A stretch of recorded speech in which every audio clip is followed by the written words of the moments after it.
go. Hello, Sally. Boise, Idaho. Good old Boise. Love it. Toronto. There we are. Berlin. Oh, look at all this. All over the world. This is wonderful. Orchard Park. Denver. Shout out to Vancouver. It's a lovely city. Hello from Florida. Jay, I lived there until I was 14. My kids love when I tell Florida man stories. Dad, tell us about when you were a kid in Florida and all the crazy things you used to do. Yeah, we love it.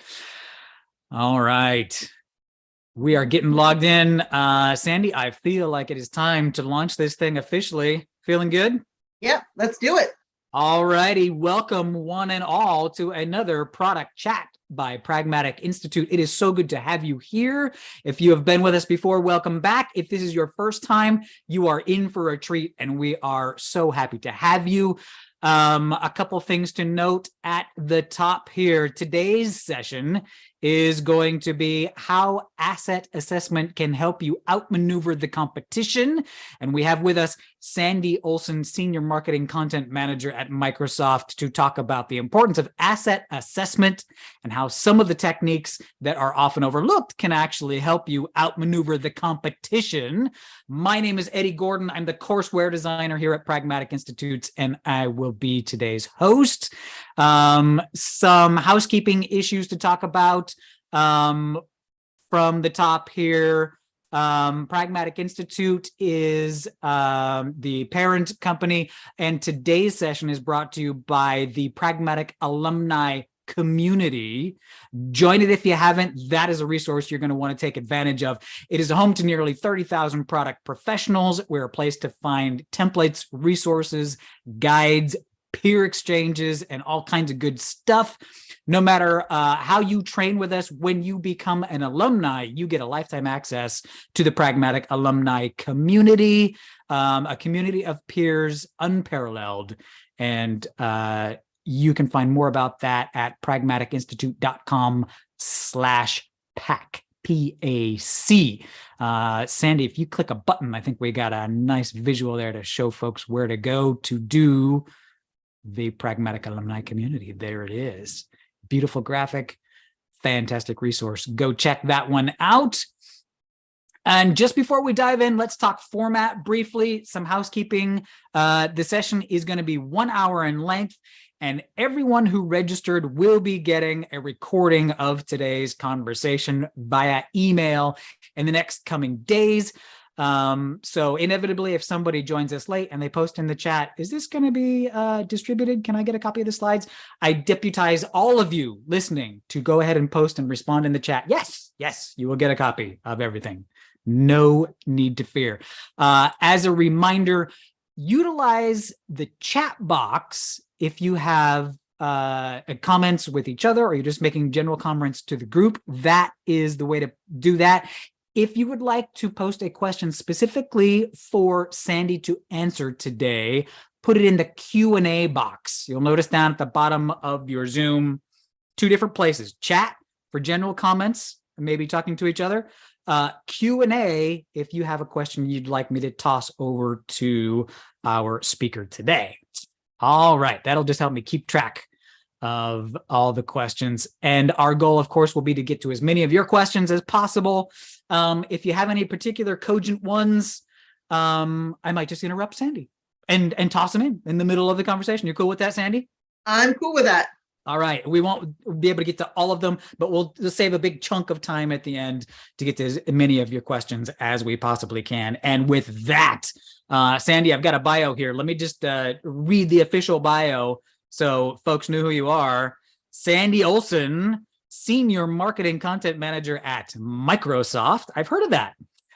Sandi is an agile, data-driven creative who believes in being customer-focused and delivering innovative and strategic content that communicates value. In today's fast-paced environment, Sandi remains dedicated and most passionate about connecting with customers, communicating this value, and moving marketing plans forward. We all want to do that, Sandi. Can you give us some tips today, specifically on asset assessment, to help us achieve that goal? I'm going to turn the time over to you, and I'll pop in with questions here and there as they come up, but the floor is yours. All right. Thank you. Thank you so much, Eddie. Appreciate all the ramping up and getting us all set for this conversation. So we will start the official, front page. How asset assessment can help you outmaneuver the competition. And the general thing that we're going to be talking about, how to approach asset assessment, utilizing assessment to better integrate positioning and messaging, how healthy asset hygiene enhances strategy development. My three favorite words: archive, archive, archive, and tools and processes are going to close out the end. But before I jump into it, I want to make sure that we have a quick taxonomy.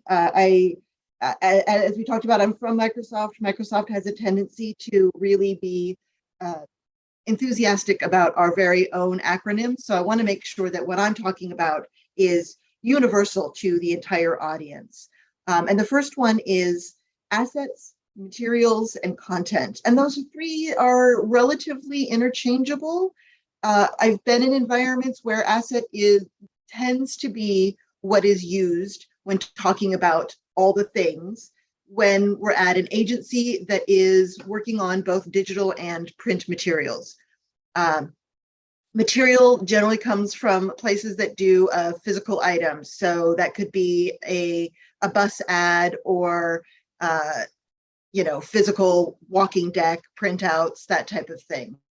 And then content, I see that more often in digital only or digital first environment. So that's your websites, your emails, that type of thing. But realistically, all three of them mean generally the same thing. They just mean all the things that you make to sell your product or service. And I'll be using them somewhat interchangeably during the course of this conversation.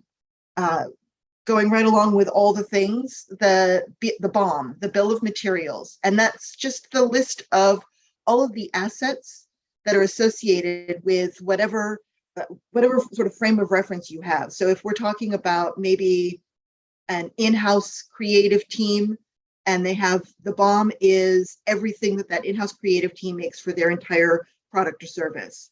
Whereas an ad agency that has 50 clients may have the BOM for client A. So it is as big or as small as it needs to be within the context of the broadest scope of what you're talking about, but it's the list of all the things. The SME, the subject matter expert, the one thing that's important to remember with content development in general is that the person who's creating the content is the SME, is the subject matter expert in developing content. But what that content is likely going to have a lot of other people in the company that they're responsible for understanding and really having a deeper dive into those specific channels. So we want to make sure that we integrate whatever we're doing with the SMEs that have that expertise in the multiple subjects that you're going to be communicating. C-suite is just a shorthand for everybody at the very highest level of the company, the CEO, CIO, CFO, et cetera. And sprint, for those working in an agile workflow environment, there aren't very many design or creative spaces that are sprint or that are agile, but there are some. And there are definitely some places where if it's a software company that is adamantly agile and they incorporate this workflow mechanism even through their creative team. And a sprint is just, what that means is items will go live on a certain cadence, on a certain set schedule. And a sprint is all of the things that are in the current or a specific section of time. So if your team maybe is a web team and you push updates every Tuesday and Thursday, then there'll be the sprint for Tuesday and the sprint for Thursday. And keeping track of those is based very much on timeline. It won't necessarily mean for larger projects, a sprint might not necessarily, or something in a sprint might not necessarily be a completed final publishable item. It's just the thing that was done at that point to move forward. So moving on. So how to approach asset assessment. First thing is, what have you got? What is your current traffic flow from concept to approval, to build, to launch, to archive? How are things currently working? Are you starting from very few people are starting from a completely blank slate. So are you starting with a system that has some structure, but maybe it's not documented, but people generally kind of know it? Okay, well, what exactly is that? What happens if someone has a great idea for an asset that needs to be built? How does that move through the process all the way from that concept to the end? And then where do people go when they want to look at what already exists? Is there a central folder where all live assets currently in the market exist? Or do people have their own little fiefdoms, and you have to know that Joe over here is the person who has some authority over the last campaign, that they happen to have been the project manager for that. So you have to go ask Joe where the files for that is, because he has to walk you through that path in your digital landscape. And then what's the review cadence of your asset library? Do folders just exist while you're building and then it goes live, and then the folder is wherever it happened to be when it went live? Or is there actually a system or process for containing those assets and aligning all the images, et cetera, et cetera? Do you push everything specifically to an archive folder, or is the archive folder just kind of the basement where you've thrown everything? The other big thing to consider too is, who are the people invested in asset management? So are you the only person who manages this stuff? And some smaller creative teams, definitely there's one person who's generally the go-to person when you need a file from last week, last month, last year, whatever. Others, there's a whole project management organization. Maybe there's an administrative team, and maybe it's the wild west. There really isn't anyone who owns it, and anybody could be in charge of anything, and well, best of luck, soldier. Those do exist in remarkably successful companies. And who owns, for whatever things that you might have influence over, who owns those? Are you the person who owns them? Are you potentially pushing a rock up a hill in your drive for better asset assessment? Or is there already an existing buy-in to the idea that there's maybe gold that can be found in existing assets or in your asset archive? And is there anyone in your team that is tasked with knowing what content is currently out in the world at any given moment? If you have our social media campaign, we just released a tweet that has a really embarrassing typo. Is there a clear line of sight for who it is that can go and find that file or switch it out or something? So does that structure already exist within the teams that you're working with? And is it readily available to know who on the team actually has that information? Another thing to consider is the stuff. Are there consistent or recurring gaps in your marketing materials? Do you have, as your data analysis, seeing a regular dip in certain times or in certain conversations? Are you seeing where your audience is not engaging with specific topics, and you feel that you would be better served, your product or service would be better served if there was more engagement with those specific hits to the market? Are you hearing feedback from any of your frontline teams, the people who are directly interacting with your customers, that they're receiving the same questions or comments about your products? Are they regularly getting feedback? Are you regularly getting feedback that there is a gap in the information that is being presented out there? In the role that I'm in right now, what I work on is very technical. So it's often not a question of how hard can I sell a thing, and we need marketing materials to help sell the thing, to help convince people of the value of it. For the most part, it's we need marketing material that helps explain this very technical thing, where it fits in their needs, where we might be able to answer questions that they have, or fill needs that they have, because the information is so complex. So if you see gaps in that, then that's an important opportunity to sort of review what you've got and where it should be. And just for the official assessment for integrating positioning and messaging.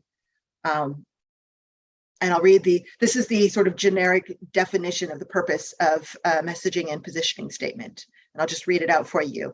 The messaging and positioning framework provides overarching context and guidance for all messaging about the company or program and its value to potential customers or partners. This framework, including the high-level messaging, pillars, and supporting points, should serve as a starting point when discussing or developing content for or about the program. It's not necessary to use the content verbatim. This messaging can be adjusted to reflect the tone of any scenario, so long as it remains in line with the company style and voice. And the MPF can be for the entire company, or it can be for a specific product. Again, with Microsoft, I work on a channel of the offerings. I'm not talking about the broader Microsoft messaging and positioning statement, although I'm sure that they do have it. So it's a requirement to make sure that everything that you possess or everything that you produce does have some sort of a structure, overarching structure to it. I know that there's going to be a future conversation specifically about messaging and positioning, so I won't dig too deep into that, but just know that that is definitely an important part of this conversation. And is the MPF, is it referenced during the concepting stage of a new asset? And it's great to go through the exercise of developing an MPF and making sure that anybody who has contributing elements to your pieces, to the work that you produce, has some familiarity with that. But the exercise is wasted if you go through the process and then it gets filed away and no one really sees it. And it's unfortunate that doing the thing and then filing it away and no one ever looking at it again is actually really common. So, circling back around to the title of this presentation, we're talking about what you can do to outshine your competition. Your competition may have an MPF, but they may have just put it off in the dust and no one even knows where it is. But they did do the thought process on it, but they couldn't reference it again if their life depended on it. And in the other extreme, don't be so fully anchored to it that you've got the specific lines that you use each time over and over again, because your audience will stop seeing it or processing it as new information. So you definitely want to have it, keep it fresh, and keep it sort of the general sense of things, but not anchored to it specifically. So how can healthy asset hygiene enhance your strategy development? So we all know that we ought to manage our marketing assets, but few teams or companies actually do it. It's the thing we all intend to do, but when push comes to shove, they don't. So if you are really excellent at this, you will have access to all of the things that you've done in the past that, when you're in the moment of concepting, will really help you to make a much stronger creative, because you'll already have the reference material for what you've had before. You don't have to have it on top of mind. You can just go back into the files and have an easy, quick refresher on what's been happening with any given product or campaign. And it's right there and ready for you to remind yourself or reconsume it as needed. And the next one is, I can't tell you the number of times someone who, the founder of the company or someone who's been around for a long time will say, oh, hey, we did this thing back in, 93, and it involved this icon that was really cool, and I want to bring this back again, or couldn't we do something with that? And you weren't there in 93. You have no idea what they're talking about. But if you have an asset program that is structured and organized, you can find at least reference to what that dude is talking about. So that's really handy to be able to have that and not just blow your entire day trying to chase down something that happened last month, last year, whatever, that you just don't have top of mind. And I hate to be the bearer of bad news. There aren't really a lot of brand new ideas. And there kind of shouldn't be for a lot of reasons. There's the reason you have a messaging and positioning framework is to give yourself some parameters about how you talk about what you want to talk about and what you want to talk about when you're communicating your product or service. And so everything that you are creating is kind of fitting within those bumpers. So knowing what you've already done in the past and having a sense of where there is space or where things have evolved is a really good idea. And speaking of evolving, a real easy way to go back and look at what you've done over time is to go back and check your archive. Oh, at this point we did this. At this point we did this. This is what we call this campaign. And some of those things, everyone likes a well-placed throwback. Everyone likes to be reminded, especially your most devoted customers. They really like the subtle throw to, oh, you're one of the cool kids. You've known us since way back when. Even if way back when is, we're talking TikTok, so way back when is 3 hours ago. So having access to a lot of that is really going to be really useful for you. When is a good time to take some time to meander through the archives? One of them is as you're prepping to brainstorm for next year's big ideas. Like I said, there's not really brand new ideas, but it's so much easier to come up with the next great idea when you're not staring at a blank piece of paper. And the way to not stare at a blank piece of paper is to go back through the archives and just highlight, oh, I kind of remember this. Let me open up this walking deck. Let me open up this chart. Oh, I remember this. Hey, these things were really beneficial to what we were trying to communicate at the time. We might be able to take a piece of this and rework it for our next year's big idea. Or maybe, it's the Rosencrantz and Guildenstern, the side characters of a major play. Bring them out. Maybe they deserve to be the main characters of their own play. And easy and clear access to the archives helps your analysts connect customer behavior to the specific campaigns. So another good time to work through the archives is when you're looking back at your analysis. Make sure that you can actually compare when you had the spikes, either up or down, and what was out there at the time, and have a real clear sense of what you were communicating and how you were communicating it. The next one is if you have to rush to get a message out, but your legal team or your partner company doesn't seem to feel the same urgency. So you have to pass something through legal. And one example that comes to my mind is when I was working at an agency and it was in telecom. We had to push something through that included an offer for Apple products. And iPhones Apple is notoriously very possessive about their brand, with good reason. But in order for us to turn this around very quickly to their legal team to get their approval, we said, hey, here's where we did this before. Here's where we used the exact same phrasing about this specific product within this broader campaign. So all you are approving now is that this is still a thing that you have already approved that is still okay. And that can sometimes turn them around much more quickly so you're not bogged down with them. So knowing that you've already used those phrases is really beneficial. And next, like I said, my 3 favorite words: archive, archive, archive. So I want to talk a little bit about how you actually structure your archive. And there needs to be naming conventions and folder naming conventions and file naming conventions in order to make your archive as accessible to as wide a range of people as possible. So there's no one completely right answer.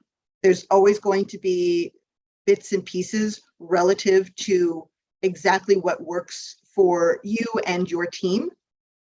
So these are just suggestions, but these are some of the ones that have worked really well for me. And one, the folder structure, if your organization functions by campaign, if it's one campaign after the next, and generally the community of people who would care about your files will reference things by their campaign, then this is a great opportunity. This is a great way to structure those files. And one of the reasons that I have this highlighted, the date, the biggest challenge that as an American that I have with this is you actually want it to be the date to be day, month, year, not month, day, year.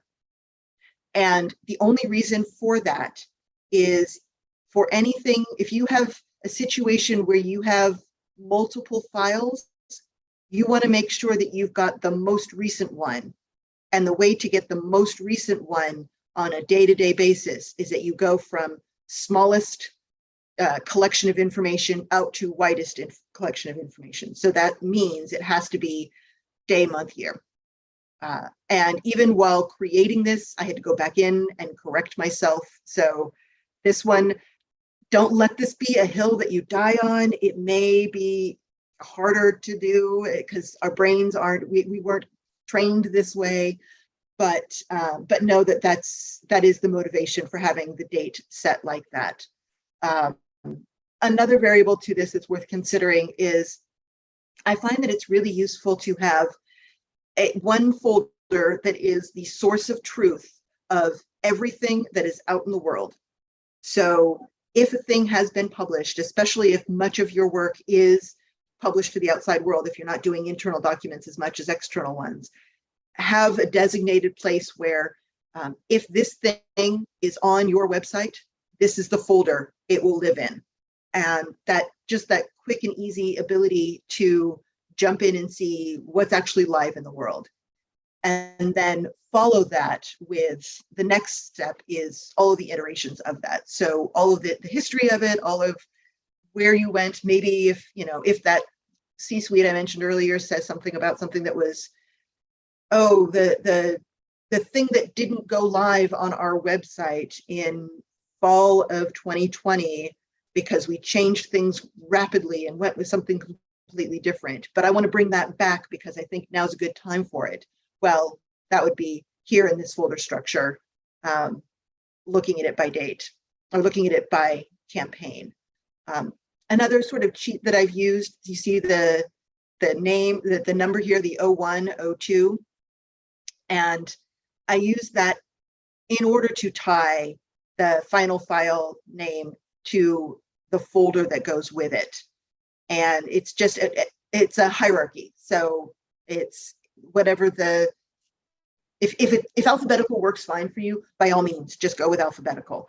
But because you can't force most file organization structures outside, outside of that alphabetical structure, if you wanted to force it into a different organization than 01, 02, 03, obviously, if you have, 150 things, that might prove more challenging. But for individual campaigns, having that number at the very beginning as well.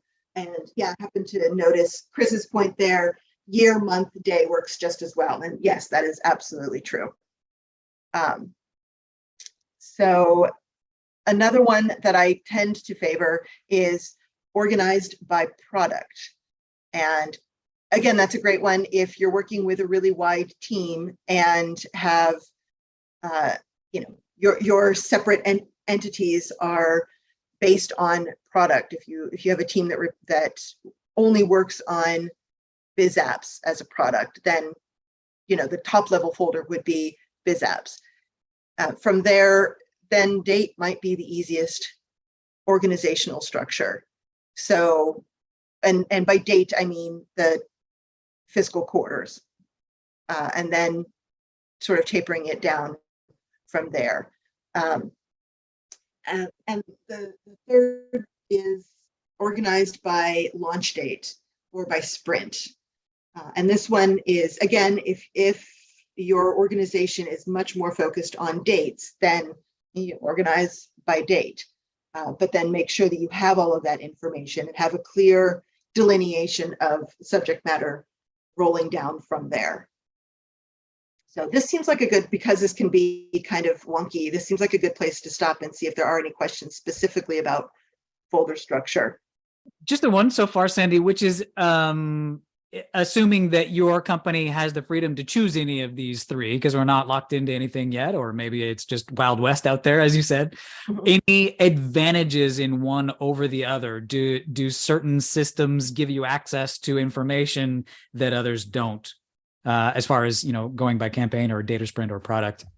Right. Honestly, the least useful to my mind is the date or the sprint. The most useful is kind of depending on the parameters of your group. If you are like right now, the organization that I'm with, most of the work that I produce, we aren't really going campaign by campaign. It's this rolling evolution of how better can we explain our product, and then the product has slight revisions to it. So we just released a whole new set of documents to acknowledge an update in how we deliver benefits and how our customers can receive benefits. And so organizing by campaign wouldn't really do anything, because the campaign is, FY23 benefits update. That doesn't, 5 years from now, I'm not necessarily going to remember exactly which benefits came up at this point. Whereas if I'm organized by product, then I am going to say, oh, this is for the BizApps partner program, or that type of thing. So for me, and where I am right now, product is absolutely, organized by product is absolutely the better option. But in previous roles that have been straight agency work, campaign makes a lot of sense, because everything that I did when I worked at, agency X was with company Y for this product, so that there wasn't a sufficient filtering to it. The refining and the bulk of the work that we did was we would come out with new campaigns on a regular basis. So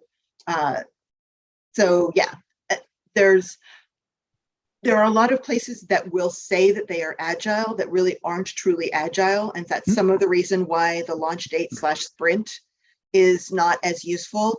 And also the date, unless the actual date, like if you're releasing things on D-Day or something like that, where the specific date is relative to the content of the work, the date is going to be tracks the least. Because what we want to be able to do is look at, a folder with 25 line items and be able to quickly line out, oh, it's this one. We're talking about the BizApps product. We're talking about the campaign for new releases or whatever it is. Being able to eyeball that and say, I am now looking at the line item that is the correct line item for the thing that I think I want to find. Good. A couple more questions coming into the Q&A. They're specifically related to this slide, I believe. Do you want to take these? Yeah, let's go ahead and on it here. Okay. Yeah. Doug asks, what if you have a sales enablement or content management system where assets reside and are eventually archived? File naming is less obvious there. Any thoughts about asset organization?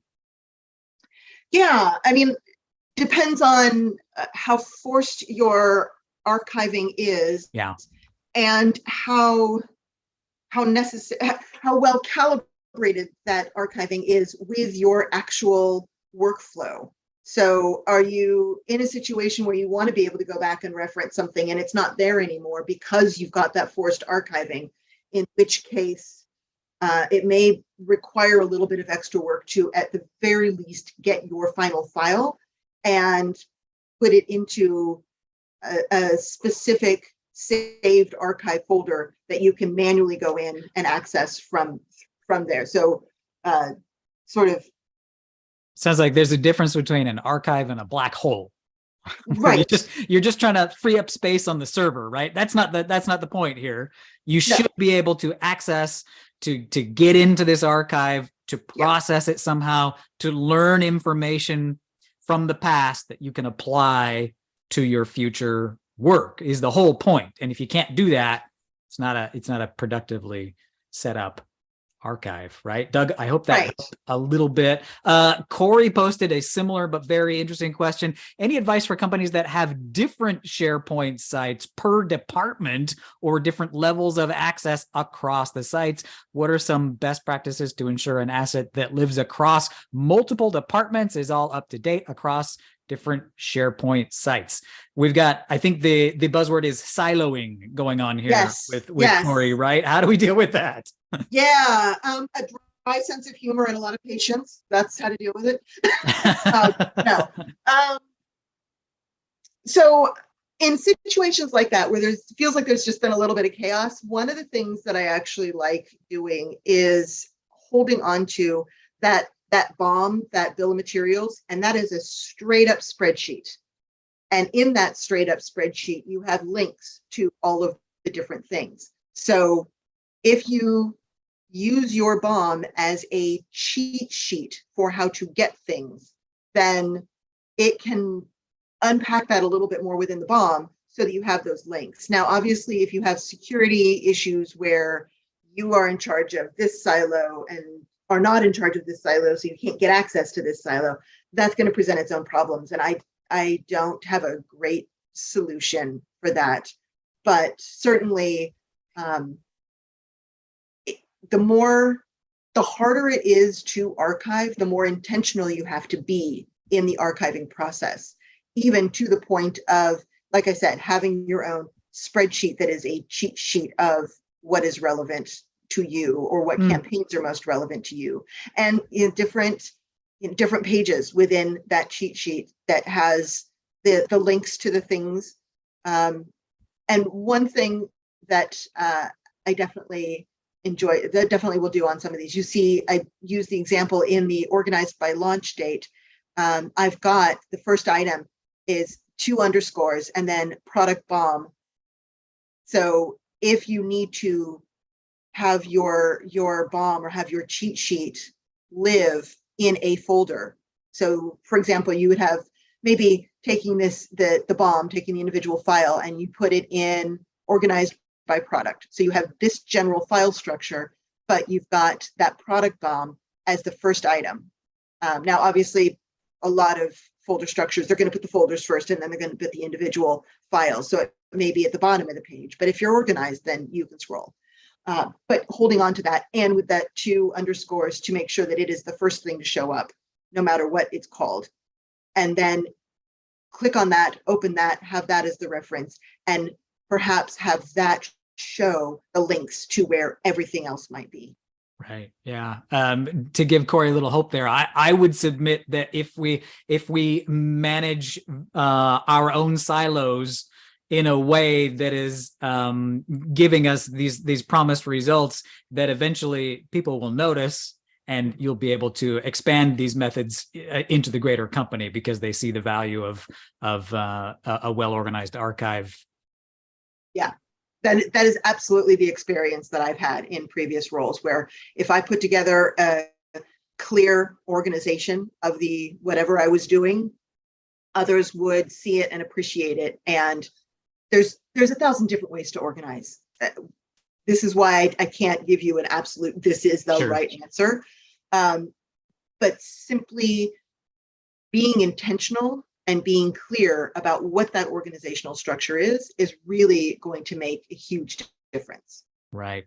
One last note from Maureen in the chat here, and then I'll let you go on, Sandy, but Maureen had a great idea here. One thing we've done is put everything in a flat file structure, use a common file name structure, and then in SharePoint, utilize tags so that people can search and find things. So yeah, common naming structure, standard naming structure, but then all you need, I suppose, would be a key to what tags you've used, and then you can search and you can find things that way as well. Cool idea, Maureen. Yeah, no, that's great. That's absolutely a very useful option as well. As long as there is some organization and structure around what those tags are. Because if you've got one tag that is walking deck and another tag that is walking decks, then you've got right. two tags, and that's not as useful. So and sometimes that's a user management thing that can be worth the time, but does take some time and energy. Mm-hmm.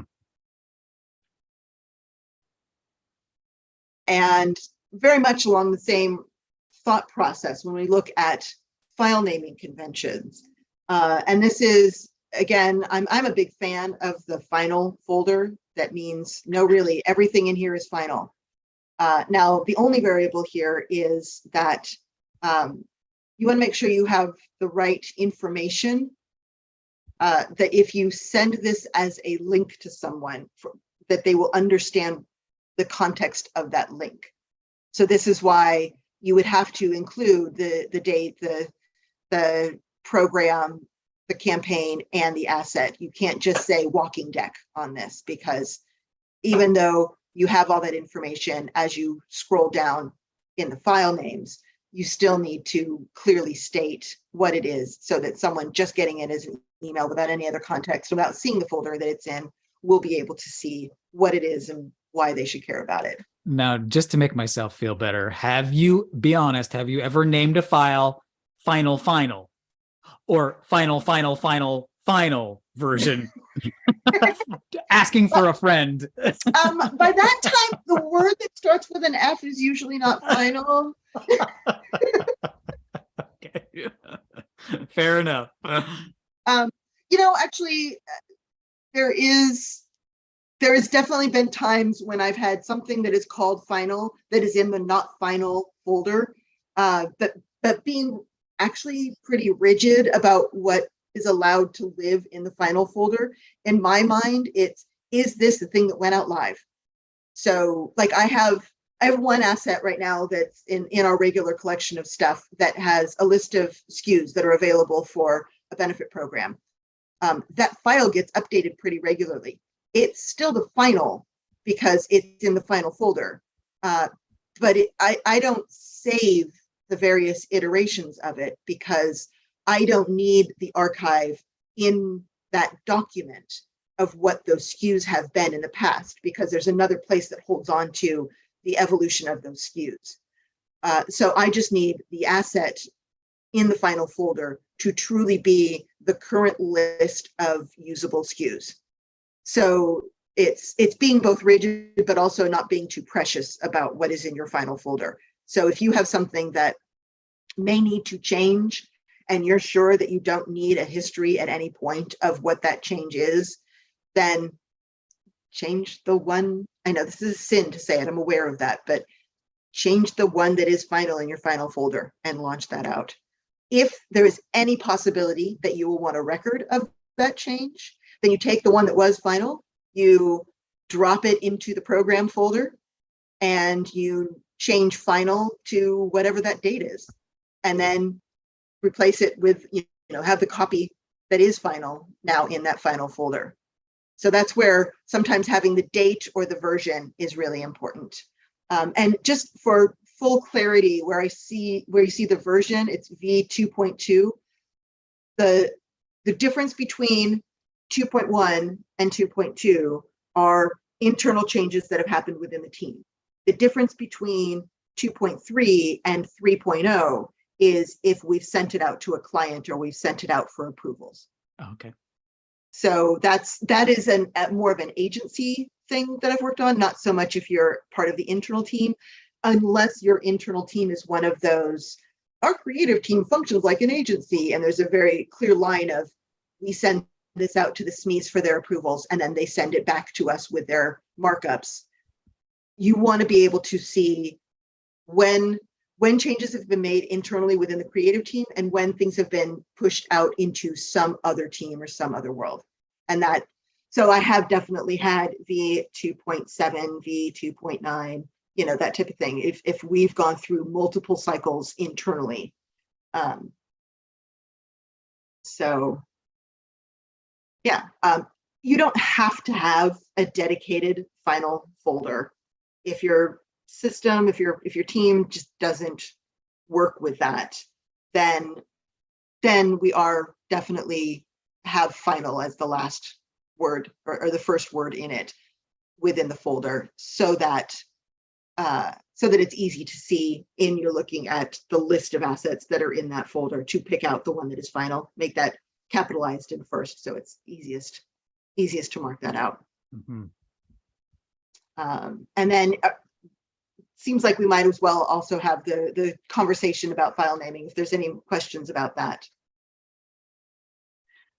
Not specifically about file naming. I've got another one about, you know, what steps are being left out here. Anonymous writes, when it comes to establishing a traffic flow from concept to approval, what steps do you find to be commonly overlooked? So traffic flow from establishing concept to approval. Anything get left out in there in our archiving process? Yeah, I think a lot of concepts are, you know, the scratch paper that you don't necessarily save. And I see value in the creative process, more so with much more creative environments. If you're the ad agency that's really pushing a new concept or something like that, hold on to those notes. As even if it would be great to have those notes so that they are easily searchable, but even the worst case scenario, a snapshot of the whiteboard and drop that into the folder called concepts that are within a campaigns folder, so that you have access to that later. Because again, when you're coming back around and trying to come up with the next new idea, go back in and skim through some of the concepts, the raw notes of previous brainstormings. That can help get your juices flowing, get thinking through things. And is that the primary value in keeping, you know, this paper trail? Mm-hmm. You know, it's obviously useful to go back and see what you've actually published in the past. Yes. But if you're mining this archive for information, seeing the drafts that didn't make it through, the value there is, well, maybe we can take this and work it and create right. something new. Right. So it's just it's a brainstorming resource. It's okay. Yeah, good. Definitely a brainstorming resource. I mean, there's also a little bit of CYA. If someone comes back and says, hey, we never should have said this out in the world, and you can say, here's where you approved saying this out in the world, my dear. Okay. So, you know, there's definitely a little bit of that element. And then some of that is right at the very beginning. I said something about that you are the subject matter expert for content development, but you can't necessarily be the subject matter expert for all of the subjects of all of the content that you will be producing. So you have to rely on those approvals from those subject matter experts who know that a comma misplaced might say something different than what the product actually is. And having that paper trail confirms whether or not they approved something. And not that things blow up in my face very often, but it's a much smaller blow up if you have the paper trail that shows where you engaged with people. So we'll talk a little bit about tools and processes. So one thing to remember is no software as a service, no tool can overcome a culture of disorganization. If you've got people in leadership who refuse to use the naming conventions that you've used and the folder conventions that you've used, it's going to be a struggle. And I'm sorry, I wish I could say it was better, but don't don't break your back looking for the next big thing to help save. If you're in a culture of disorganization, it's just going to be a little bit of extra shoveling to make sure that things stay as organized as they ought to be for you. But along with that, it's important to actually carve out dedicated organizational time and to not let other tasks poach that time. And it's an easy thing to let slide, especially in creative agencies. You're always chasing the deadlines are always hot. You're always chasing the next deadline. But if you don't regularly prioritize doing this, even if it is kind of mundane, even if it's not the dopamine hit of working on the next big fun thing, then these assets won't be available to you. These resources won't be available to you. The work that you have already done to build the assets that you've already built are not going to be as available to you to milk for your next project unless you have an easy and accessible place to put it. It's nothing more frustrating than, oh, I had this great idea or this great thing that was part of, oh gosh, what was it? Oh, what was it a part of? Let me bury the rest of my week trying to find that thing because I didn't do sufficient archiving to just be able to at least pull a thread and find the right thing. And I mean, the part of a lot of creative industries like to talk about being super nimble. And, again, when you're looking at your competition, they aren't doing this as much as they should. And the way for you to be nimble, the way for you to turn something around quickly is to have your asset management on lock. Because if it's on lock, if it's part of your workflow, you can pull from everything that you've ever done before as a company. You can hire in, you need to expand your copy team for a big campaign. You need to throw people in that have never worked on your product, never worked on your team before. If your file structure is set, if things are already clear, you're not going to have to give them 2 days to ramp up. You can give them 2 hours to ramp up because they don't have to have memorized where everything is. They can just be given a map and say, okay, when you get to a point where you need this thing, go find it here. When you get to a point of needing this thing, go find it there. And having that readily accessible map is going to save them a lot of time and headache, and you a lot of time and headache. Absolutely. And then some brands, of course, I'm at Microsoft, got to talk about Teams. And I admit, I actually like Teams. I know folks that will push back against that, and I respect their opinions of that. And of course, I have the all the bells and whistles version of Teams. And honestly, I think that's kind of universal for a lot of these different brands is the version that you have strongly influences your feelings of success with that.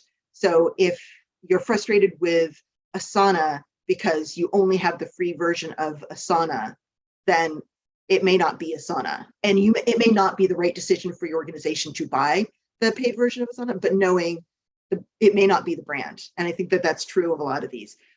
One of the things that I like about Teams, and I believe Monday.com does this as well, and let me know if I'm wrong on this, but I believe they actually do have the internal file structure as part of the project management program.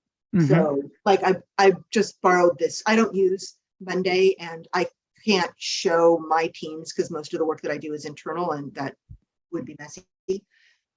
So I just grabbed a screenshot from a video about Monday.com. And particularly one of the things that I wanted to show and sort of highlight is that there's an opportunity to add a link to a draft of an item within that project management structure. So whether or not that link is the link to that item, because you're actually including each step of the process includes the link to that asset, or if you utilize that as a consistent, this is the link to the folder where all of the assets of this project are held, is up to you. I don't think that it's capable of understanding what the link means any more than it being an active link. So there's an opportunity, there's a way that you can set this up so you can have the link associated with every line item. And any time that you can do that, trailing up to trailing up or down as much as that link is useful for that line item. Make sure that you have a link, even if it seems redundant, even if you're going back in and putting the same link over and over again in multiple places, having that link always available in the task is going to make it easier. And you can see some of, Teams, Slack, Monday, ClickUp. These are some of the ones that I've heard of, used, had varying success with. But also, I've worked with small nonprofits. They don't have the money for anything. And if a well-oiled spreadsheet is what you need, then you can actually do all of this with a well-oiled spreadsheet. So don't let the access or availability of some paid tool or service get in the way of being able to be organized and structured in your asset management. And that is it. That is my speech.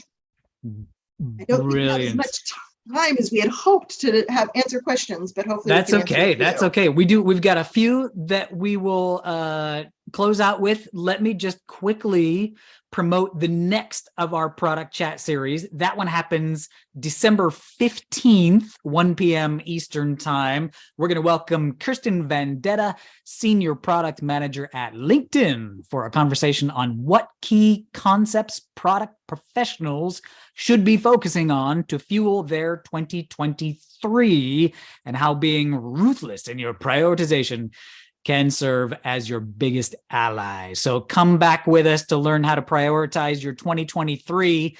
And with that, okay, Sandi, I've got a couple questions. Here is one from Anonymous. Anonymous has asked, this marketing is hard enough. Hurting sales teams is much harder. These techniques can help, but in my opinion, sellers are very difficult to corral and keep on message with a minimum of picking on our poor sales team. We love those guys. They make lots of money for us.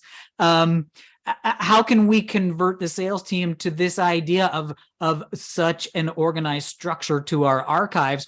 Or should there, I'm going to throw an additional question to Anonymous. Should there be, sort of the asset archive and then sales have their own archive? Should these things be combined? Is there benefit to doing that? To answer your second question first, in some ways that final folder can work for that. So if you have a recalcitrant sales team, then maybe they have access to the final folder and they don't have access to the other internal folders. And you just know that you're going to have to work a little bit harder to go back through and keep clean your final folder and tend to that a little bit more. And I think to answer the first part of the question, though, bring up some of the why we should do this messaging that we discussed earlier in this conversation. The best way to have your sales team buy in is to have your sales team buy in. Give them their own motivations for where these things should be. And if their habit is, oh, where's the latest XYZ? If every time you say all latest versions of all things are in this folder, here is where this is. Not to nag necessarily, but to just have that constant reminder of everything that you need is right here, because we've already got this structure. Just a reminder, please help us keep this organized. Mm-hmm. And, there's a lot of, I think with those teams, because their first priority is often a rush. It's the urgency that being a salesperson means that there's an element of urgency to what they're doing. Sympathizing a little bit with that being their primary motive and nudging them into taking a moment to make sure that things are as organized as they can be and giving them that motivation. Well, Sandi, we are about at time. I'm going to ask you one more sort of summary question here that we like to ask at the end. Are you? And I'm going to spring this on you right now with no chance to prepare at all. But if you were to suggest two things that would benefit our audience the most today, of all that we've talked about, two things that they should implement right away as the main takeaway points, what would you suggest that our audience do to help them with their asset assessment? The first thing that I would suggest is the personal relationships, because this is the thing that you ought to do that is sometimes a challenge to do. The more buy-in you can get from the people who have influence, the easier it will be. So while you may feel like you're shouting into the cavern, hey, this needs to be done, can you get your leader? Can you get your, as a friend of mine refers to that, your grand boss, your great grand boss to buy in? Can you do this in a way that is engaging with folks? If you have access to resources to make it a friendly competition, what have you, but do the social interaction with the relevant teams to make this as useful as possible for them and as much buy-in as possible for them. Mm-hmm. And the corollary to that is try not to get too rigid. You may be in a situation in which the company culture is a much bigger mountain than you as an individual can move. Figure out how you can best utilize this organization and attention to organization with as much of how it affects your work. Maybe you end up with, well, your file structure is excellent and your organization and archiving is excellent, and you can become the go-to person when people are asking where are the things, but you may not be able to change the entire company or the entire agency or the entire program team. And being completely intractable about this, it means that people won't come to you for these assets, and then they aren't as useful. So really, as much as this is put the blinders on and do things on your computer, the biggest help is when you're taking the blinders off and interacting with your coworkers. There it is. There it is. I was reminded as you were speaking today of a saying from a friend of mine who was a fitness instructor who used to tell us all the time, you can't improve what you don't track. Yeah. Right. And that sums up the big takeaway for me, which is doing these processes only enables you with more superpowers, with more ability to improve, and it will only increase the good ideas that you're pushing out of your department, whatever that is. Right. Man, Sandi, you've got thanks pouring into the chat over here. People that wish they had known this stuff years ago, and that is always the measure of a successful presentation. If folks have more questions for you, where could they get a hold of you, Sandi? Let's go back to my LinkedIn. Please, if you do send me a link request with LinkedIn, please reference this. I do get enough LinkedIn requests that have nothing to do with me, who I am, where I'm going, or the planet that I live on. So absolutely, please say something about this presentation if you send me a link request. But I'm happy to answer questions through LinkedIn. There you go. #pragmatic. We'll throw it in there. That'll work. That'll work. Exactly. Sandi, it has been an absolute pleasure. Thank you so much for your advice. I feel smarter having listened to you today, and I'm sure that the audience says the same as well. I look forward to having you back sometime in the future. Let's do it again real soon. And to our audience out there, have a fantastic rest of your week. Join us again next time, December 15th, when we'll do this again. Thank you all. Thank you. Thank you.